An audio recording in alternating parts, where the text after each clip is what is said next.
రేపు ప్రపంచ పర్యావరణ దినోత్సవం సందర్భంగా ప్రతి ఒక్కరూ సంకల్పం చేయాలని ఏపీ సీఎం చంద్రబాబు పిలుపునిచ్చారు. రేపు విశాఖ పర్యటన సందర్భంగా సైకిల్పై ప్రయాణించి పర్యావరణ పరిరక్షణ సందేశాన్ని ప్రజల్లోకి తీసుకువెళ్లేందుకు ప్రయత్నిస్తానని ఎక్స్ వేదికగా తెలిపారు. సహజ వనరులను కాపాడుకుంటూ గాలి, నీరు, నేల కలుషితం కాకుండా అందరూ కృషి చేయాలని కోరారు. పర్యావరణ దినోత్సవం సందర్భంగా జూన్ 5వ తేదీన సైకిళ్లు, ఈ సైకిళ్లపై ప్రయాణించాలన్నారు.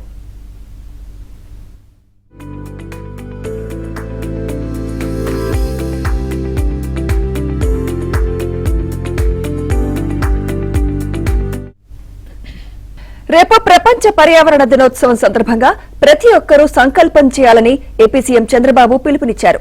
రేపు విశాఖ పర్యటన సందర్భంగా సైకిల్పై ప్రయాణించి పర్యావరణ పరిరక్షణ సందేశాన్ని ప్రజల్లోకి తీసుకువెళ్లేందుకు ప్రయత్నిస్తానని ఎక్స్ వేదికగా తెలిపారు.